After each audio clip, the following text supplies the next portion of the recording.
मैं अधिवक्ता ऋषिकेश कुमार, सलमपुर पंचायत, मधुआ प्रखंड, मधुबनी डिस्ट्रिक्ट। मैं अभी बात कर रहा हूँ जल की समस्या को लेकर। यह जल की जो समस्या है, पीने की पानी की जो समस्या है, 7 निश्चय योजना जो नीतीश कुमार ने चलाया था पूरी तरह से फेल्योर है। किसी के मुंह में एक बूंद पानी नहीं जा रहा है। मैं बुखा गांव, सलमपुर पंचायत के बुखा गांव के वार्ड नंबर 7 से बोल रहा हूं। 7 नंबर वार्ड में बहुत सारा चापाकल की जैसे पानी पूरी तरह से सूख गई है। त्राहिमाम है लोगों को पानी की वजह से। पानी की इतनी दिक्कत है, इतनी समस्याएं हैं, खास करके 7 नंबर वार्ड में तो यहाँ तक कि नल जल तो क्या पानी एक बूंद भी नहीं आ रही है। और थोड़ा चल भी रही है तो वो नल जल के जो बिल्डिंग है, जो उसकी जो बनाया गया है जो मकान, वही मकान तक ही पानी सीमित है थोड़ा बहुत। तो आप शीघ्र इस पर संज्ञान लें। अगर आप मेरा वीडियो अगर आप तक पहुंचे तो निश्चित रूप से इस पर संज्ञान लें। मैं वीडियो साहब को भी कहना चाहूँगा और डीएम को भी कहना चाहूँगा कि आप अगर इस वीडियो को देखें और आपको किसी भी जरिए से अगर इस तरह की जानकारी अगर आप तक जाए तो निश्चित रूप से इस पर संज्ञान लीजिए और इसकी तुरंत व्यवस्था कीजिए कि पानी की जो दिक्कत हो रही है, यह सिर्फ इस गांव की ही बात नहीं है, अगल बगल मधुआपुर ब्लॉक के जगह जगह प्रॉब्लम है। जहां तक अन्य डिस्ट्रिक्ट में भी हुआ है कि ऐसी ऐसी पानी की समस्या हो रही है। तो विगत 10 दिनों से मेरे चापाकल में एक बूंद पानी नहीं गिर रहा है। पानी की विकराल समस्या है, खाना बनाने में समस्या, वस्त्र धोने में समस्या, उसके बाद जो है सो बाथरूम जाने में, नहाने में, ये सारी समस्याएं हो रही है। बर्तन धोने में समस्या हो रही है। इस तरह से पानी की काफ़ी समस्याएं हैं। यह जो विकास के ढिढोरा पीटने वाले सरकार इस तरह की समस्या खड़ा करके रख दिए हैं और आपने जो योजना चलाया वह धरातल पर कहीं दिख नहीं रहा है। तो इस बात को आप समझिए। आगे मैं शिक्षा के बिंदु पर बात करूंगा। किसी सज्जन ने बताया था विकास बिहार में बहुत सारे शिक्षकों की बहाल हुई है, शिक्षा ऐसे पढ़ाई हो रही है, वैसे पढ़ाई हो रही है।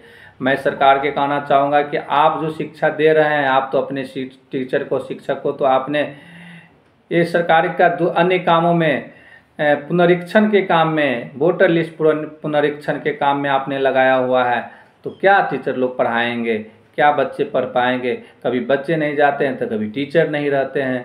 तो क्या बच्चे पढ़ेंगे, क्या टीचर पढ़ेंगे? ऐसी समस्या है, सरकारी स्कूल की समस्या है। मैंने आज गूगल करके जब देखा कि शिक्षा के स्तर में बिहार की क्या स्थिति है तो सबसे निचले पायदान पर है विश्व में। तो जो भी इस वीडियो को देख रहे हैं आप गूगल करके देखिए कि शिक्षा के स्तर में बिहार का भारत में कौन सा स्थान है। सबसे निचले पायदान पर हमें मात्र 60%, 63% जो है सो लोग शिक्षित हैं। तो आप समझ सकते हैं कि 63% शिक्षित है तो अशिक्षित कितनी है। और हम भारत के जो है सो निचले पायदान पर मेरा बिहार राज्य है। किसी ने कहा था, किसी ने नहीं, APJ अब्दुल कलाम ने कहा था कि भारत का विकास बिहार के विकास के बिना संभव नहीं है। तो आप लोग इस तरह से निठल्ले यहाँ के जो प्रधानमंत्री है, भारत के जो प्रधानमंत्री बिहार को जो इग्नोर करके चल रहे हैं, चाह रहे हैं कि भारत को हम विकसित राज्य में खड़ा कर दें। बाबू साहब से हम कहना चाहेंगे कि आपसे भी पहले कोई राष्ट्रपति बन के यहाँ पर गए हैं और उन्होंने बता कर गए हैं कि भारत के विकास बिहार के विकास के बिना संभव नहीं है। तो आप किस तरह से बातें करते हैं? यहाँ 40-40 को MP जीत के जाते हैं और फैक्ट्री लगाने की जब बात होती है तो गुजरात में फैक्ट्रियाँ लगती है, बिहार में फैक्ट्रियाँ नहीं लगती है। यहाँ 40 को MP क्या कर रहे हैं? 40 को MP जो है सो विधानसभा में क्या करने जाते हैं? उनको क्यों नहीं फैक्ट्री लगवाने के लिए जो है सरकार से आग्रह करके बिहार में जगह जगह जो है सो लघु उद्योग लगा दिया जाए, फैक्ट्री लगा दिया जाए, लोगों ने यहाँ उत्पादन करेंगे, पलायन बंद होगा। कोरोना के जब 2019 का समय था तो बहुत सारे लोग जो है सो पलायन करके आए थे यहाँ पर और उसकी जो कठिनाई देखा गया था, उसी समय प्रशांत किशोर ने जो है सो कसम खाया कि मैं बिहार की जो बदहाली है इस स्थिति को मैंने ठीक करके रखूँगा और पलायन को जड़ से ख़त्म करके रहूँगा। और उन्होंने पूरा डाटाबेस बनाया है, पूरी तरह से तैयारी कर चुका है और सिर्फ सरकार आने की प्रतीक्षा है। अगर सरकार आएगी तो हम लोग निश्चित रूप से, और प्रशांत किशोर के अगुवाई में जो सरकार बनेगी, निश्चित रूप से जो है सो पलायन को ख़त्म करेंगे। शिक्षा के जो व्यवस्था इस तरह से है उसको हम लोग जो है सो बहुत आगे बढ़ाएंगे और एक सुदृढ़ शिक्षा हम लोग देंगे। जो नेतरहाट स्तरीय जो है सो विश्व स्तरीय जो शिक्षा है नेतरहाट स्कूल में जो दिया जाता है, उस स्तर की शिक्षा हम प्रत्येक ब्लॉक स्तर में हम देंगे और वहाँ से लोग पढ़ेंगे और बिहार में जो है सो शिक्षा का जो है सो ज्योति जलेगी और इस तरह से जो अशिक्षित बिहार की जो संख्या है उसमें कमी आएगी और विगत 5 सालों के अंदर में जो है सो हम भारत के टॉप 10 राज्यों में जो है सो बिहार की गिनती होने लगेगी। तो निश्चित रूप से बिहार में पलायन रुकना चाहिए।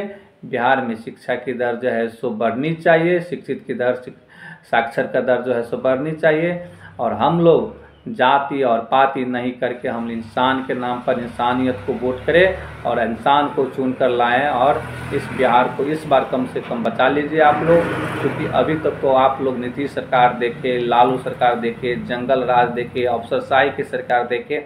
इस बार समय है, मौका है, इस बार जनता का सरकार आप लोग बनाइए। देखिए किस तरह की समस्या खड़ा हो रही है।